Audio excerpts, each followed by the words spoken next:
Yo, what is up guys? In this video, I'm going to be showing you how you can reset your Instagram Explore page. This process is very straightforward and simple.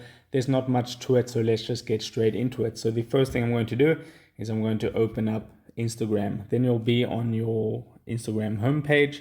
Then from here, you want to tap on your profile icon, which is located at the bottom right-hand corner. Tap on your profile icon. Then you want to tap on these three horizontal stripes at the top right-hand corner. And then from here, we're going to tap the first option, which is settings. And then we're going to tap on security underneath privacy. And depending on your country and your Instagram app updates, you might see here underneath where it says data and history, you might have a couple of options there where you can reset your browsing history and so on and so forth.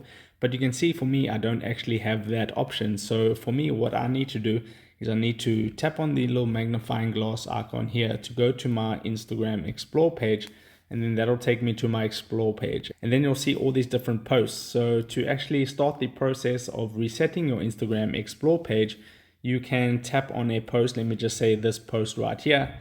Then what you want to do is you want to tap on these three vertical dots next to where it says follow there on the right hand side.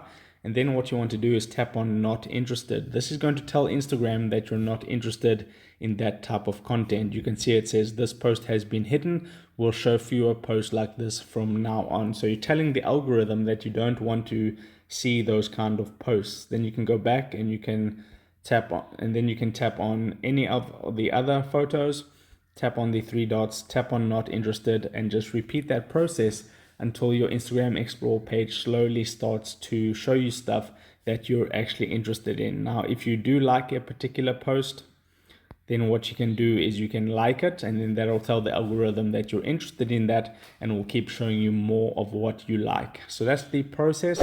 Very straightforward and simple. So if this video helped you out, don't forget to drop a like onto it and subscribe for more, and I'll see you in the next video. Take care.